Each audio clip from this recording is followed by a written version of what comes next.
नमो अरिहन्ताणं नमो सिद्धाणं नमो आयरीयाणं नमो वज्झायाणं नमो लोये सौवसावूणं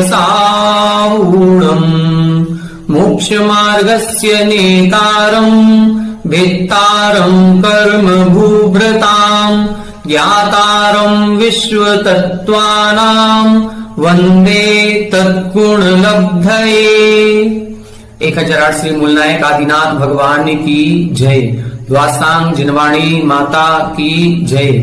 आचार्य श्रेष्ठ आचार्य गुरुवर श्री 108 पूज्यपाद स्वामी महाराज की जय। आचार्य श्रेष्ठ आचार्य गुरुवर श्री 108 विद्यासागर जी महाराज की जय। जगत पूज्य निर्यापक श्रमण मुनि पुंगव श्री 108 सुधा सागर जी महाराज की जय।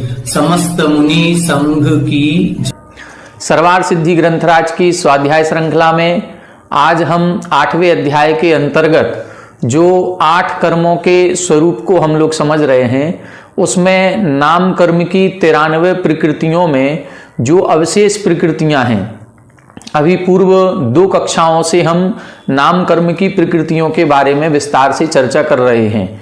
लेकिन नाम कर्म की 93 प्रकृतियां हैं। इतनी सारी प्रकृतियां किसी भी कर्म की नहीं है और उनके स्वरूप को समझने के लिए एक क्लास या एक कक्षा का समय पर्याप्त नहीं है। और एक कक्षा क्या 2 कक्षाएं अपनी हो गई हैं, लेकिन हम उन 93 प्रकृतियों के स्वरूप को नहीं समझ पाए। तो पूर्व कक्षा 2 कक्षाओं से हमने जिन प्रकृतियों को समझ लिया है, अब आज की कक्षा में हम और उसके आगे की प्रकृतियों को समझेंगे। अभी तक नाम कर्म के अंतर्गत हम सभी ने ये समझा कि नाम कर्म ही हमें किसी नई गति में पहुंचाता है, नाम कर्म ही हमें उस गति संबंधी शरीर की प्राप्ति कराता है, नाम कर्म के कारण ही हमें इंद्रियों की प्राप्ति होती है। अर्थात कितनी इंद्रियां होंगी, देखो इंद्रियों में जो जानने की शक्ति आती है वो तो ज्ञानावरण कर्म के क्षयोपशम से आती है, लेकिन इंद्रियों की रचना होगी, वो रचना तो नाम कर्म निर्धारित करेगा कि यह कितने इंद्रिय जीव बनेगा।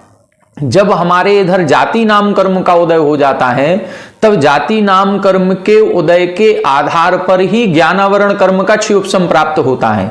यदि 4 इंद्रिय जाति नाम कर्म का उदय है, पंचेंद्रिय का नहीं है, तो फिर ज्ञानावरण कर्म का क्षयोपशम भी 4 इंद्रिय रूप ही होगा, कर्णेंद्रिय रूप क्षयोपशम भी प्राप्त नहीं होगा। तो अन्य कर्म जो हैं वो सब नाम कर्म के आधार पर ही अपना काम करते हैं। तो हमने गति नाम कर्म से गति शरीर की प्राप्ति की कि हमें कौन से गति का शरीर मिलेगा, त्रियंच का शरीर मिलेगा कि मनुष्य का। जाति नाम कर्म से हम 1 इंद्रिय बनेंगे कि 2 इंद्रिय की 3 इंद्रिय। फिर इसके बाद शरीर नाम कर्म से हमारा शरीर औदारिक होगा कि वैक्रियक होगा, ये निर्धारित होगा। फिर इसके बाद अंगोपांग नाम कर्म के उदय से हमारे अंगोपांगों की रचना होगी। अब वो जो अंगोपांग बनेंगे वो कहाँ बनेंगे और कितने आकार के, कितने प्रमाण के बनेंगे, ये निर्माण नाम कर्म निर्धारित करेगा। शरीर की आकृति कैसी होगी, ये संस्थान नाम कर्म करेगा। शरीर की शक्ति कैसी होगी, हड्डियों के जोड़ कैसे होंगे, ये सहनन नाम कर्म निर्धारित करेगा। इसके बाद शरीर का स्पर्श, रस, गंध, वर्ण कैसा होगा, हमारे खून का कलर कैसा होगा, हड्डी कैसी होंगी। बहिरंग में शरीर में कई प्रकार के कलर दिखाई देते हैं। आज हम सभी तो मनुष्य हैं, तो मनुष्य के पूरे शरीर में एक ही रंग दिखाई देता है। किसी का गौर वर्ण है तो वो पूरे सिर से लेके पैर तक गौर वर्ण वाला है, कोई गेहुआ वर्ण वाला है, कोई श्याम वर्णी है। लेकिन जब हम पक्षियों की तरफ निगाह डालते हैं तो पक्षियों में देखें तरह तरह के कलर मिलेंगे। तितली को देखें अनेक वर्ण वाले मिलेंगे। मोर को देखें, अनेक वर्ण वहां पर मिलेंगे। तो एक ही शरीर में कई प्रकार के वर्ण दिखाई देते हैं। कई प्रकार के पक्षी होते हैं जिनका कंठ का इधर का कलर अलग, इधर नीचे का अलग, चोंच का अलग, पंख का अलग। तो ऐसे ये कलर कैसे डिसाइड होता है? ये हमारे स्पर्श, रस, गंध, वर्ण, नाम, कर्म के उदय से होगा। फिर इसके बाद आनुपूर्वी हमने देखी थी। आनुपूर्वी नाम कर्म क्या करता है? तो ये जब हम एक शरीर को छोड़ करके दूसरे शरीर को प्राप्त करने के लिए गति करते हैं, जिसको हम विग्रह गति कहते हैं, इस आनुपूर्वी नाम कर्म का उदय उस विग्रह गति के समय ही होता है। इसीलिए इसको हम क्षेत्र विपाकी कहते हैं। अब ये जो आनुपूर्वी नाम कर्म है, ये क्या है कि ये शरीर हमारा नष्ट हो गया। अपन लोगों ने द्रव्य संग्रह में एक गाथा पढ़ी थी, अणु गुरु देह परमाणु। आत्मा का आकार कैसा होगा? तो आत्मा का आकार उसमें लिखा शरीर प्रमाण होगा। जैसा शरीर होगा वैसा ही आत्मा का आकार होगा। अब विग्रह गति में जब जीव जाता है तो ये शरीर तो छोड़ दिया और नया शरीर अभी प्राप्त नहीं हुआ। अब आत्मा का आकार कैसा होगा? वो जो शरीर छोड़ दिया तो उस शरीर को छोड़ते ही आत्मा फैल जाएगी, या उतने ही आकार की रहेगी, या किस आकार की हो जाएगी? तब इधर कहा गया है कि आनुपूर्वी नाम कर्म जो है ये पूर्व शरीर के आकार के समान ही आत्मा का आकार बनाए रखेगा। मतलब विग्रह गति में जब आत्मा जाएगी तो पूर्व शरीर कौन सा था? यदि मान लो सप्तम नरक का नारकी है तो सातवें नरक के नारकी की अवगाहना 500 धनुष की होती है। तो वो 500 धनुष की ही अवगाहना विग्रह गति में होगी। जब वो नारकी मरण करके किसी क्रूर त्रियंच की पर्याय में जाएगा तो उसकी आत्मा विग्रह गति में 500 धनुष की होगी। फिर उसके बाद जैसे ही जन्म स्थान पर पहुंचेगा वो 500 धनुष घट करके सूची अंगुल प्रमाण हो जाएंगे। बिल्कुल एक अंगुल, सूची अंगुल, सूची बोलते हैं जैसे सुई की नोक, बस सुई की नोक के बराबर हो जाएंगे। और फिर उस जन्म स्थान पर पहुंचते ही फिर वो वर्गणाओं का जैसे जैसे जैसे ग्रहण करेगा वैसे वैसे उसका शरीर वृद्धि को प्राप्त होगा। और उसको शेर बनना है कि व्याघ्र बनना है कि कौन सा हिंसक प्राणी बनना है, जो भी बने वो उस शरीर के आकार वो उसना लेता जाएगा। तो ये आत्मा का आकार कैसा रहेगा, ये आनुपूर्वी कर्म का काम है। हमने बताया था कि आनुपूर्वी में मान लो देवगत्यानुपूर्वी का उदय है, इसका मतलब ये नहीं है कि हमारी आत्मा का आकार देवों का होगा, नहीं। आत्मा का आकार तो पूर्व शरीर का होगा। मान लो कोई त्रियंच मर करके देव में जा रहा होगा या मनुष्य मर करके जा रहा होगा। तो यदि मनुष्य मर करके देवों में जा रहा है तो उसके देवगत्यानुपूर्वी का उदय होगा, लेकिन आत्मा का आकार मनुष्य के जैसा होगा।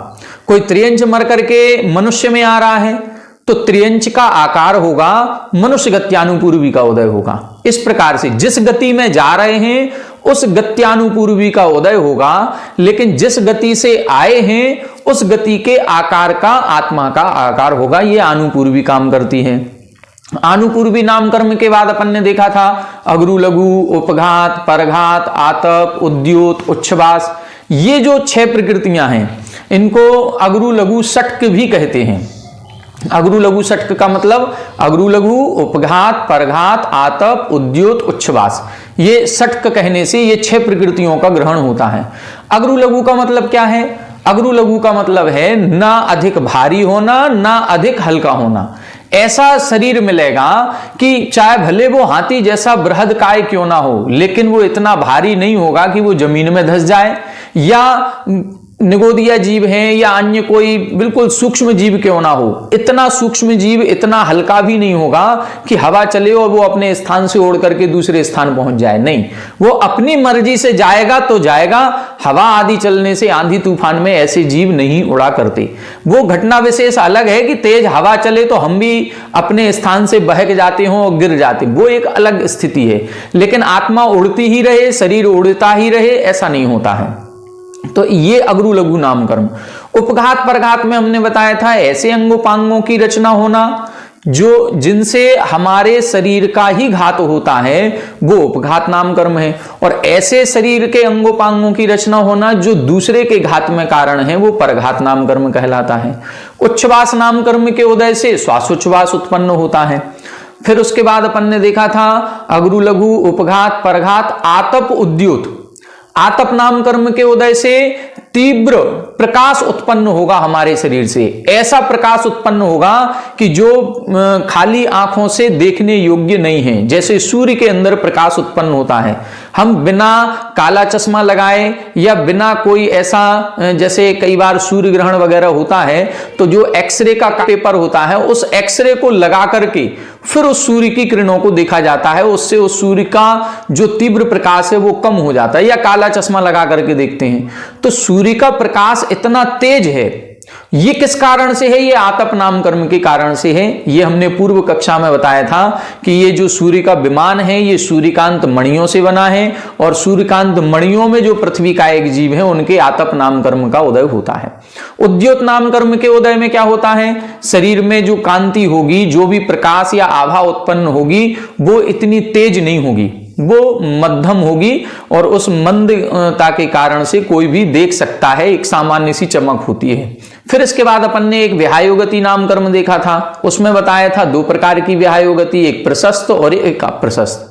प्रशस्त अप्रशस्त किसके होगी? ये सभी जीवों के। ये आकाश में गमन होना ही विहायोगति है।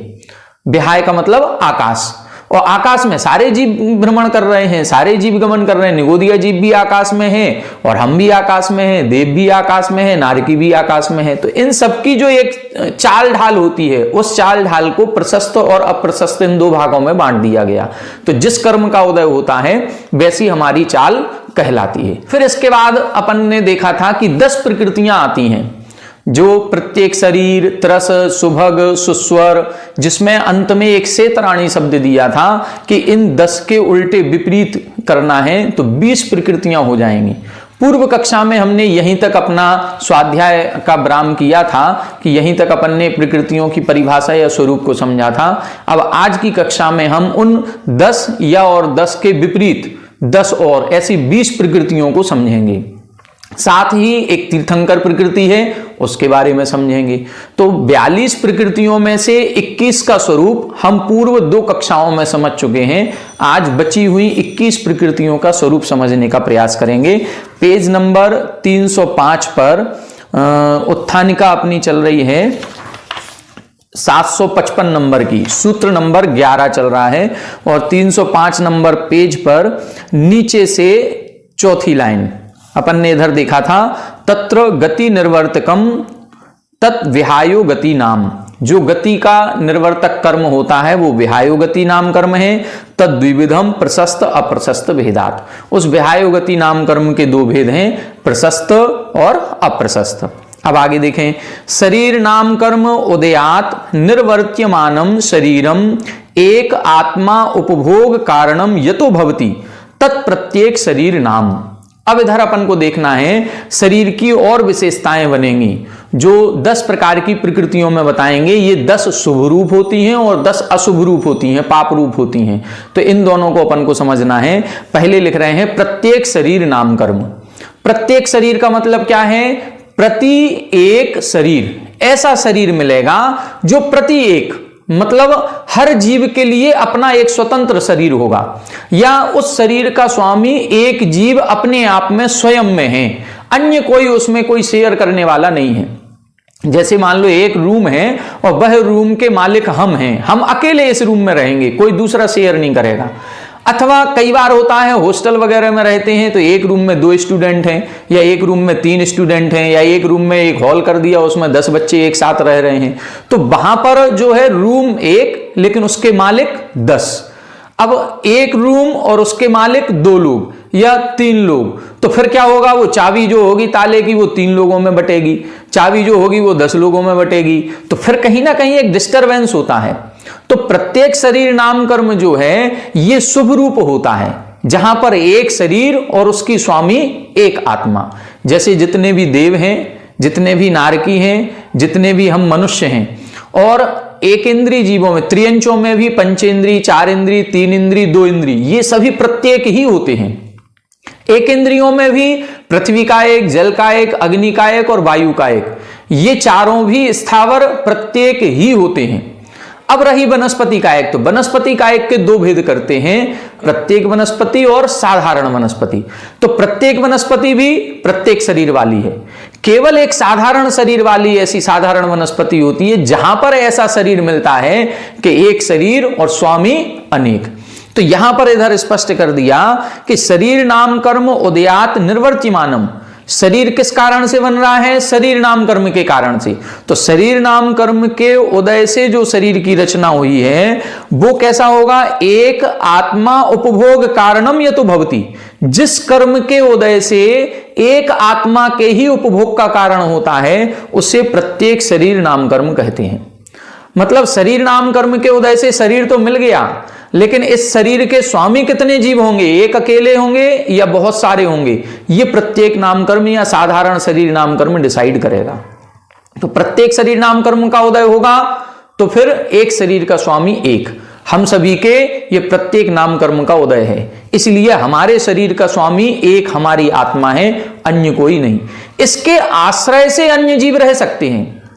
जैसे मान लो हमारा पेट है, कई बार होता है डॉक्टर के पास जाते हैं, पेट दर्द हो रहा है तो वो कहता है आपके पेट में कीड़े हैं। हमारे ब्लड में भी कीड़े हो सकते हैं, हमारे दांतों में कीड़े लग जाते हैं। अब ये जो हमारे शरीर के अंदर आश्रय से जो कीड़े रह रहे हैं उनका शरीर भी अलग है, वो आश्रय से रह रहे हैं, उनका स्वामी ये शरीर नहीं है। इस शरीर के स्वामी तो हम अकेले हैं। इसी को बोलते हैं प्रत्येक शरीर नाम कर्म। आगे देख रहे हैं, बहुनाम आत्मानाम उपभोग हेतुत्वेन साधारण शरीरम। बहुनाम आत्मानाम, जब अनंतानंत आत्माओं का स्वामी एक शरीर होता है।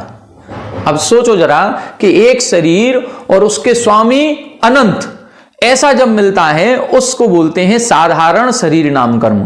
तो जिस कर्म के कारण से ऐसा होता है तत्साधारण शरीर नाम, वो कर्म को हम बोलते हैं साधारण शरीर नाम कर्म।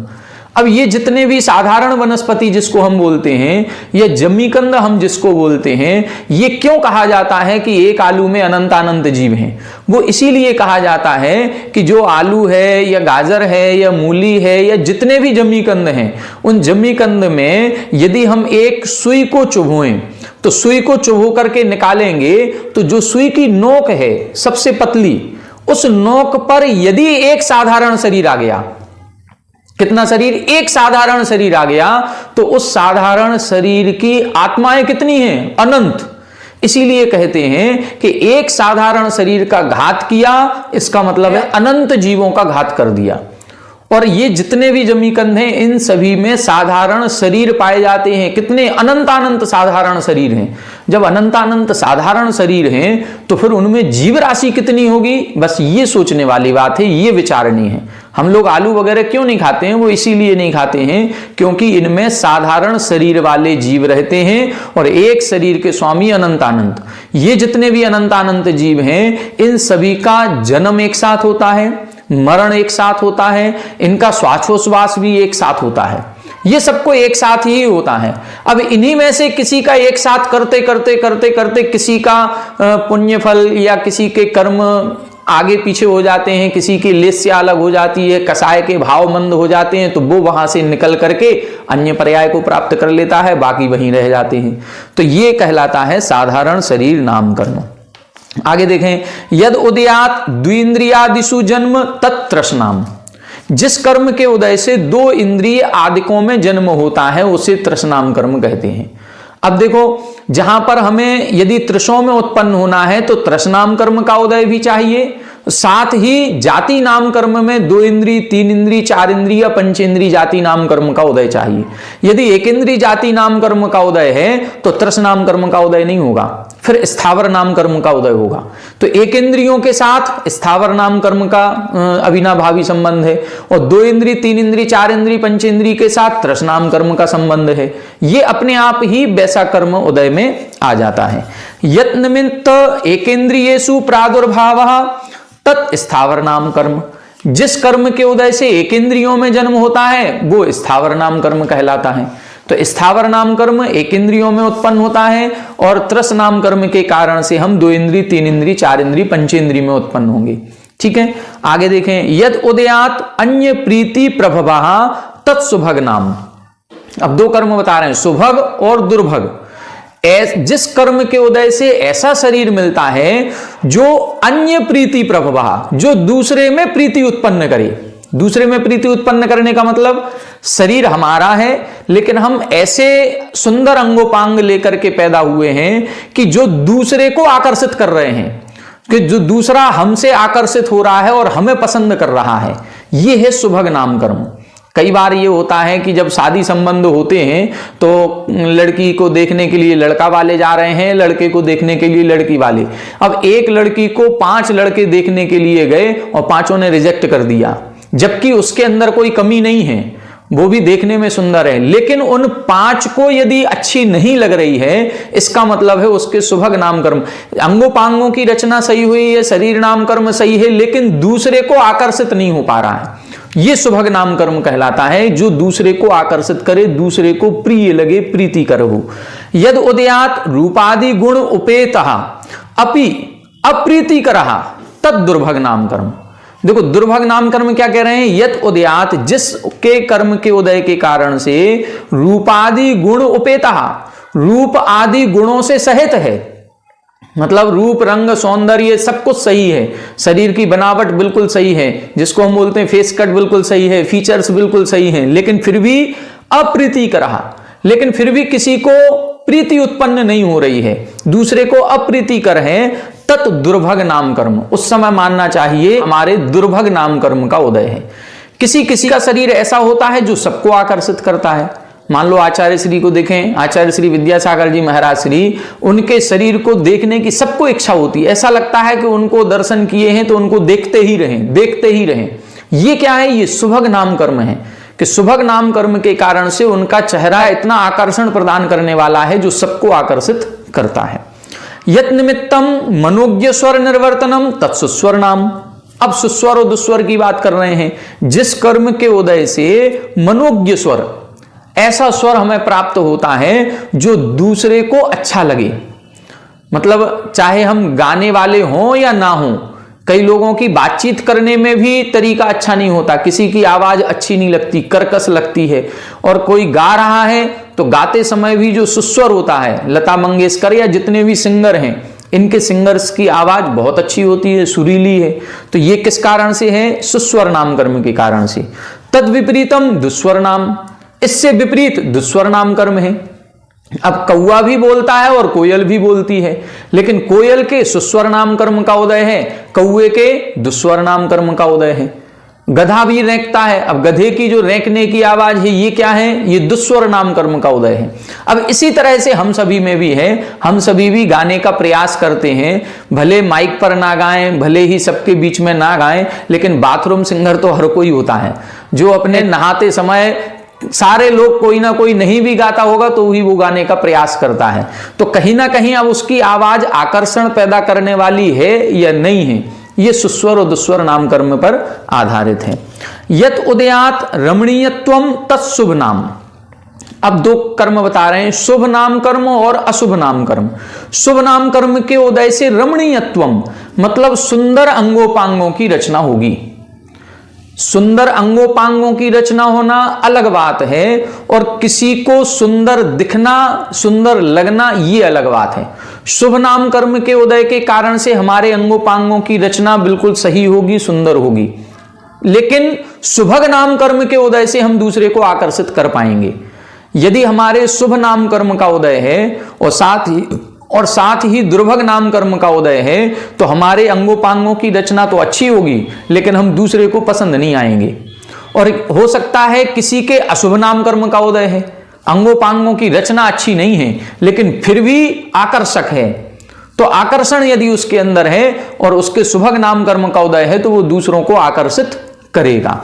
ये दोनों चीजें देखनी है, शुभ और अशुभ नाम कर्म के उदय से। शुभ नाम कर्म के उदय से अंगोपांगों की रचना अच्छी होगी, अशुभ नाम कर्म के उदय से नहीं होगी। शुभग नाम कर्म के उदय से दूसरे को पसंद आएंगे और दुर्भग नाम कर्म के उदय से नहीं आएंगे। सूक्ष्म शरीर निर्वर्तकम सूक्ष्म नाम। अब ये जो औदारिक शरीर मिलता है, औदारिक शरीर की परिभाषा अपन ने पढ़ी थी, उदारे भवम औदारिकम। जो स्थूल शरीर होता है, वो औदारिक शरीर होता है। स्थूल का मतलब जो बाधा कर होता है, एक दूसरे को रुके और रोके। जैसे वैक्रियक शरीर है, वैक्रियक शरीर यदि कोई देव ऊपर से आ रहे होंगे तो ये जो छत है वो उनको बाधा उत्पन्न नहीं करेगी। ऐसा नहीं है कि किसी देवता को नीचे आना पड़ेगा तो वो गेट खोल करके आएगा, गेट नॉक करके, नहीं, दरवाजा लगा है तो भी देवता अंदर आ सकते हैं। लेकिन हम औदारिक शरीर से यदि दरवाजा लगा है तो अंदर नहीं आ पाएंगे, हमें बाधा उत्पन्न होगी।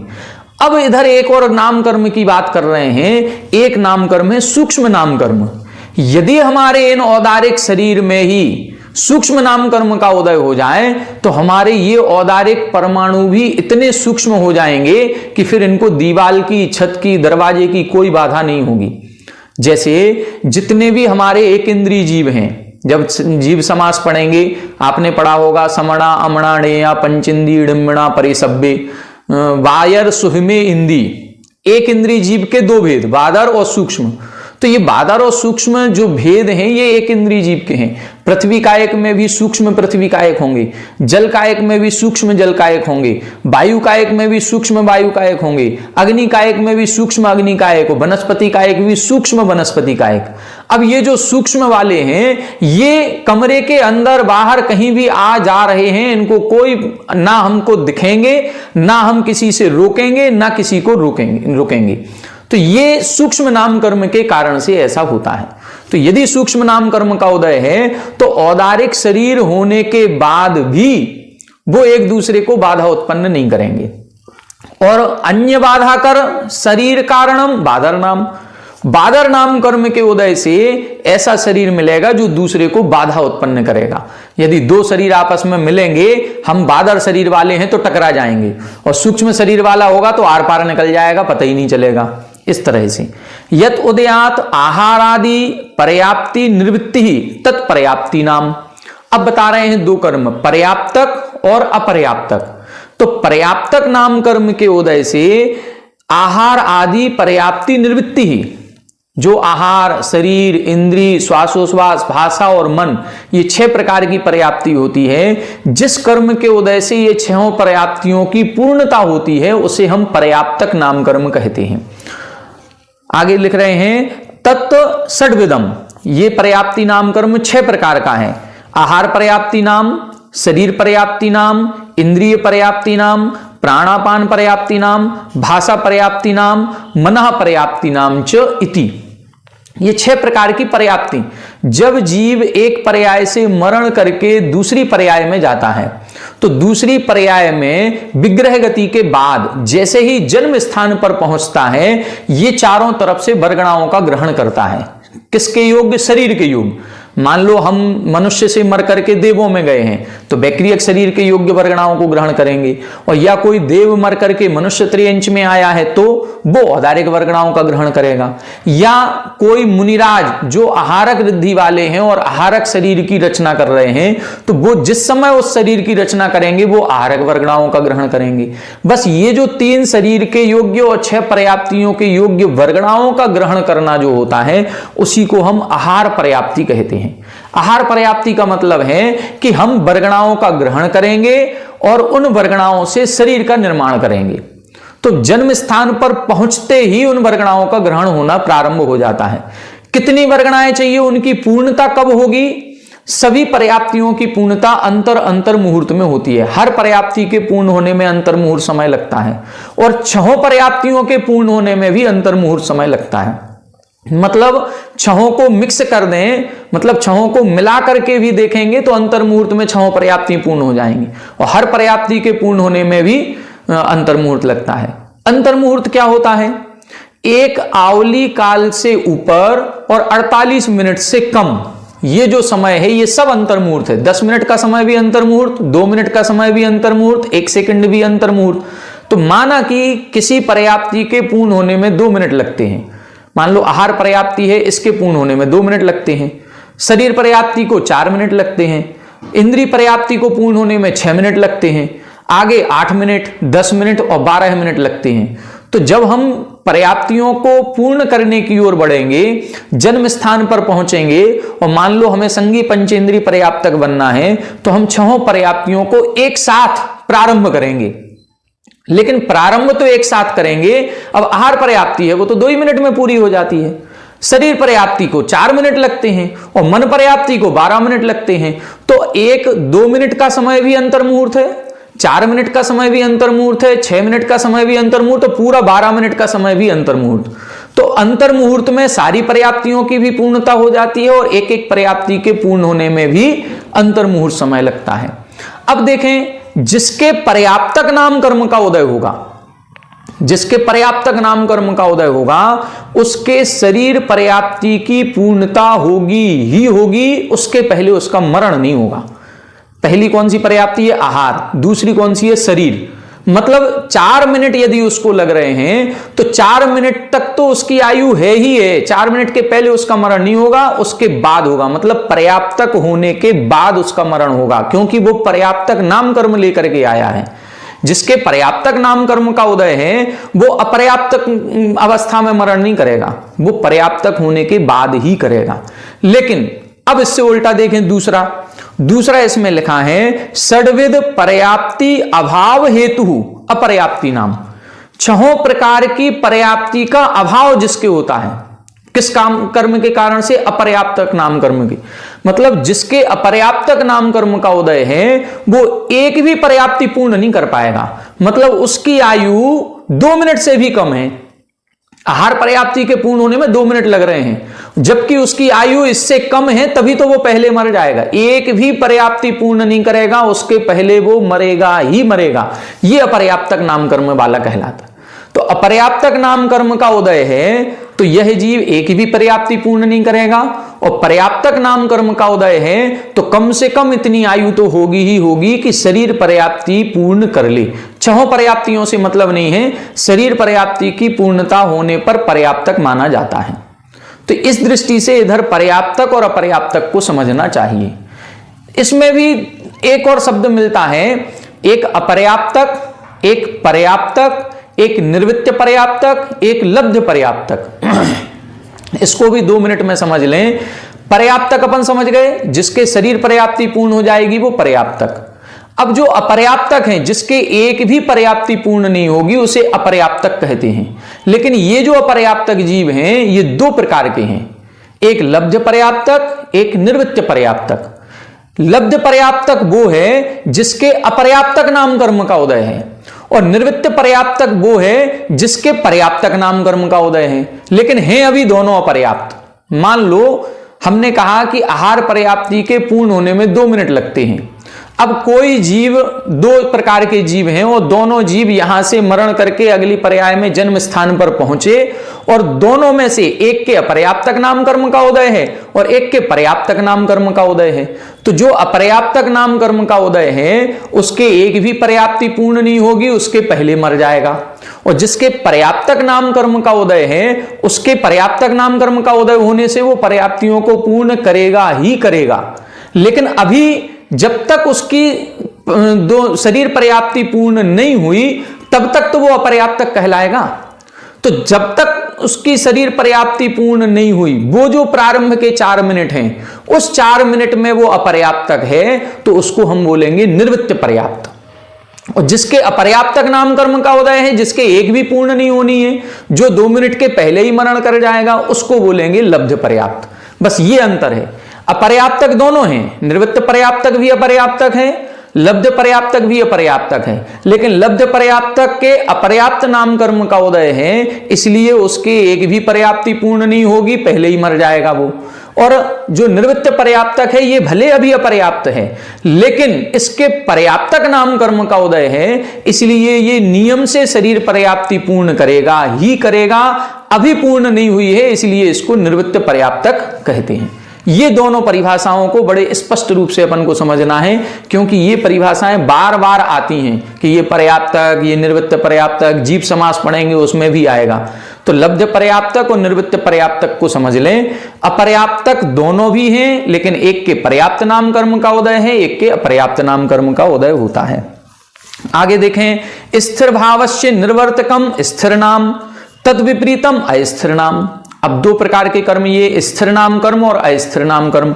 स्थिर भावस्य निर्वर्तकम, हम जो भोजन करते हैं उस भोजन से हमारा ये भोजन से जो एनर्जी मिली, ये एनर्जी धीरे धीरे 7 कुधातु रूप बदलती है।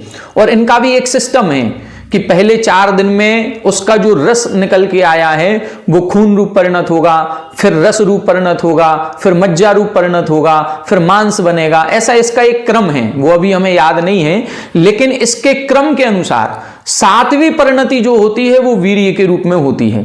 तो यहां पर ये बता रहे हैं कि कई बार आपने देखा होगा कि हम एक उपवास करते हैं और शरीर की शक्ति कम हो जाती है, और किसी किसी के 10 उपवास कर लिए और शरीर बिल्कुल बाकायदा वैसा ही है, लगता ही नहीं है चेहरे से कि इसने 10 उपवास कर लिए। बस यही है स्थिर नाम कर्म, अस्थिर नाम कर्म। जिसके अस्थिर नाम कर्म का उदय होगा उसके शरीर में जल्दी कमजोरी आएगी, वीकनेस आएगी। उसके जो अस्थि, मज्जा, रस आदि है ये जल्दी अस्थिर हो जाएंगे, स्थिर नहीं रहेंगे। और स्थिर नाम कर्म वाले के स्थिर रहेंगे, उसके कहीं भी वीकनेस नहीं आएगी, वो कितनी भी साधना आदि कर ले। तो स्थिर नाम कर्म यदि मजबूत है हमारा, उसके अच्छा अनुभाग है, तो हम 10 क्या 32 उपवास भी कई लोग करते हैं। शांति सागर महाराज ने सिंह निष्क्रीडित व्रत किए, और ये कहा जाता है कि लगभग 9000 से अधिक उपवास उन्होंने किए। तो ये स्थिर नाम कर्म के कारण से होता है। आगे देखें, प्रभा उपेत शरीर कारणम आदेय नाम। प्रभा उपेत, आदेय और अनादेय नाम कर्म। आदेय नाम कर्म के कारण से हमारे शरीर में एक कांति होती है, एक तेज होता है, वो तेज है आदेय नाम कर्म। और अनादेय नाम कर्म से निष्प्रभ शरीर कारणम अनादेय नाम। निष्प्रभ मतलब एक तेज नजर नहीं आता, एक रूखापन सा दिखता है, उसको बोलते हैं हम अनादेय नाम कर्म। पुण्य गुण ख्यापन कारणम यशः कीर्ति नाम। यशः कीर्ति किसे कहेंगे? पुण्य गुणों की जब कीर्ति फैलती है, जब लोग हमारी प्रशंसा करते हैं, तो वो है यशः कीर्ति नाम कर्म। और तत्प्रत्यनीक फलम अयस कीर्ति नाम। और उससे विपरीत जब हमारे अवगुण फैलते हैं, हमारी बुराई होती है, हमारी निंदा होती है, तो वो अयस कीर्ति नाम कर्म के कारण से होती है। ये दोनों भी जीव विपाकी प्रकृतियां हैं। जैसा हम सोचेंगे, हो सकता है एक ही व्यक्ति के ऐसा नहीं है कि सारे लोग प्रशंसक ही हैं। जिसकी सबसे ज्यादा प्रशंसा होती है उससे ईर्ष्या करने वाले, जलन करने वाले भी लोग होते हैं, और जो ईर्ष्या जलन करते हैं वो उसकी बुराई करेंगे। तो अब हमारे अंदर हम यशः कीर्ति का उदय माने कि अयस कीर्ति का माने? 4 लोग बुराई कर रहे हैं, 10 लोग प्रशंसा कर रहे हैं, हमें कैसा फील हो रहा है? हमें यदि प्रशंसा जो कर रहे हैं उनके कारण से हमें अच्छा लग रहा है तो हमारे यशः कीर्ति का उदय हो गया। और यदि हमें लग रहा है कि ये 4 लोग हमारी बुराई कर रहे हैं, हम तो बुरे बन गए सब लोगों के, तो अयस कीर्ति का उदय है। हम जैसा फील करेंगे वैसा ये माना जाता है, ये जीव विपाकी है। आगे देखें, आर्यहंत्य कारणम तीर्थकरत्व नाम। जो अरिहंत पद की प्राप्ति कराता है उसको तीर्थंकर नाम कर्म कहते हैं। ये विशेष पुण्य प्रकृति है। इसके आश्रव का जब अपन ने 6वें अध्याय में प्रसंग पढ़ा था, उस समय इस प्रकृति के बारे में हमने विस्तार से बताया था कि तीर्थंकर प्रकृति कैसे बंद होता है, कैसे आश्रव होता है, तीर्थंकर कैसे होते हैं, 2 कल्याणक वाले, 3 कल्याणक वाले, 5 कल्याणक वाले इत्यादि। तो ये तीर्थंकर प्रकृति का जिसके उदय होगा वही तीर्थंकर बनता है, अन्य कोई तीर्थंकर नहीं बनता। तो अरिहंत पद को प्राप्त कराने वाला, वो भी विशेष अरिहंत पद जो तीर्थंकर हैं, उसको प्राप्त कराने वाली तीर्थंकर प्रकृति होती है। इस प्रकार से नाम कर्म अपना पूरा हो गया। अब कल की कक्षा में अपन गोत्र कर्म, अंतराय कर्म और आगे ये तो प्रकृति बंध चल रहा है, स्थिति बंध, अनुभाग बंध पर चर्चा करेंगे। आज की कक्षा में इतना ही। आप सभी हमारे साथ बने रहें। सभी को जय जिनेन्द्र।